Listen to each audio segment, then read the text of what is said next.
Would the WNBA turn down 325 million?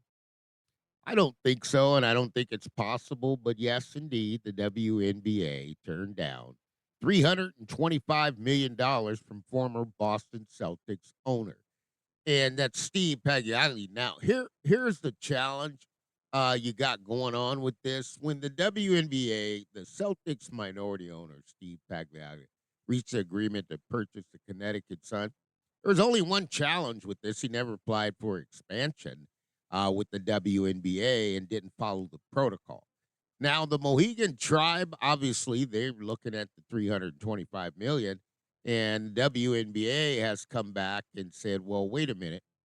We've got a board of directors, we got an advisory board, and we're not interested in selling the former owner of the Boston Celtics the WNBA franchise." As I mentioned to you earlier, the WNBA really, it's first right of refusal.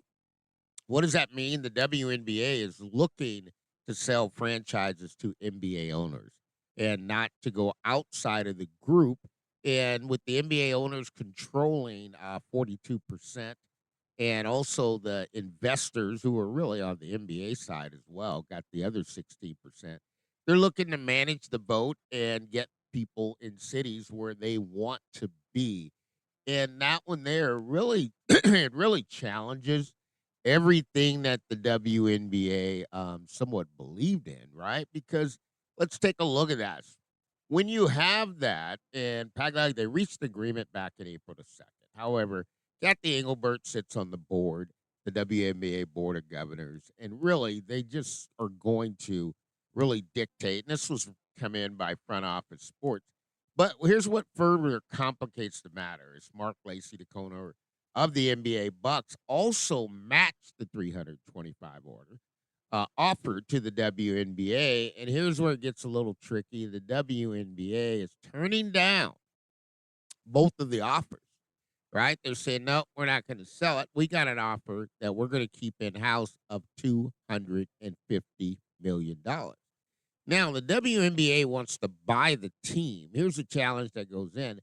The NBA, or the offers, are proposed to have practice facilities of $100 million. So that kind of puts a former owner of the Boston Celtics engaged, and they'd really have the current owner to be in there as the owner of the expansion franchise. Now, it gets a little bit more complicated, and let me tell you why.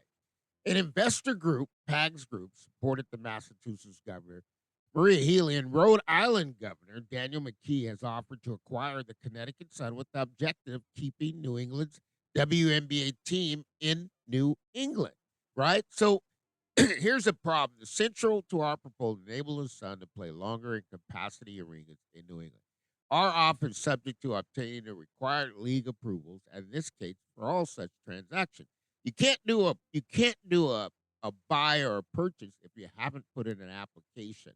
Okay, but what he did is he created a market, and now someone else has to match that market, right? So, and it's an investor group that's doing it. So it put the WNBA in a bad light. No, not really, because you got to follow protocol. I'll tell you what gets a little confusing. I've been on this story. The WNBA has a situation where you can apply for expansion. And if you haven't applied for expansion, folks, then it's going to be a little bit more difficult for you to be able to get in there. Now, the WNBA has recently approved expansion teams for Cleveland, Detroit, and Philly, right? No doubt about it. They're going to want to start play 228, 29, and 30. Now, bringing the league to 18 teams. Now, they have other cities who have applied for expansion, including Nashville, Houston, Milwaukee, Denver, and Austin, have previously submitted bids but were not among the selected cities, right? Keep an eye on Nashville because that's Candace Parker, and she's trying to bring a city back, a WNBA franchise back to Nashville. Now, here's the thing: approved expansion cities. Obviously, we know Cleveland will get at 228, Detroit 229, Philadelphia 230. Nashville, the group that submitted this bid for Nashville is submitted by Candace Parker and Peyton Manning, right? So you got some pretty top Bill Haslam. You got some people there putting some money about it. Houston Rockets owner, Tim led the bid to bring the Comets back. They want that back, folks. The Bucks ownership expects interest, but ultimately did not submit a bid for the deadline for the 16th team, though they did show interest. Denver, led by the Diamond family and others, have submitted a formal bid. The city of Austin linked to bids notable athletes like Kevin Durant. Right? So the previous expansion announcement, the league announced its expansion. Golden State, we already know that in Portland. Now, here's where it gets a little tricky in the WNBA because Money Mike would love to see a franchise in Sacramento.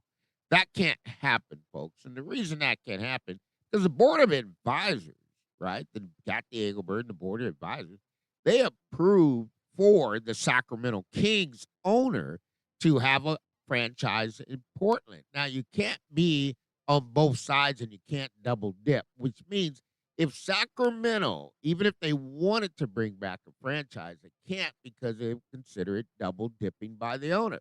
And this is very interesting because I have no idea why they didn't invest in Sacramento. I believe they'll probably come on back. But we'll wrap it up just kind of telling you what we got here. The owners of the Portland WNBA franchise, Alex Bathal and Lisa Bathal Mernage, also own an ownership stake in the Sacramento Kings. According to league rules, individuals cannot have ownership in two separate teams within the same league.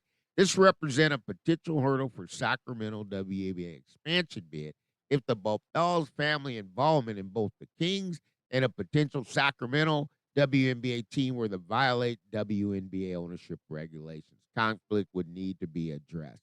Folks, that's serious business. Why would the board, Cathy Engelbert, not say you should put a franchise in Sacramento? They're worried about geographic location, and it really doesn't make any sense. But it was surprising because the fallback for the Portland organization, and you know what, Portland might shock me because I've been to Portland too much, and I don't see Portland as a city that would support a WNBA franchise. And here's what's even more shocking. They were there before, but you got Nike and you got Oregon. You got some things can get behind it that maybe weren't behind it in Portland, Oregon before, but they were a franchise and they didn't draw in attendance. So it's getting interesting because even the Portland Trailblazers are struggling. But this is the Money Mike Syndicated Radio Podcast. I wanted to bring you about a little bit of corporate business.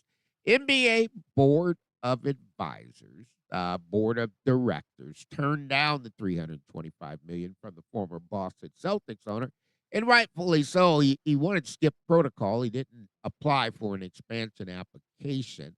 And then you got also the Bucks who wanted to get in there, but the advisory board says you're not a good fit either. So it really comes down, is it a stronghold or is it something that anyone control? No, it's just like the NFL. I mean, it doesn't matter how much money you got. We choose who we want to be owners in the Women's National Basketball Association. All things are possible to those who believe. This is the Money Mike Syndicated Radio Podcast, and we shall see you soon.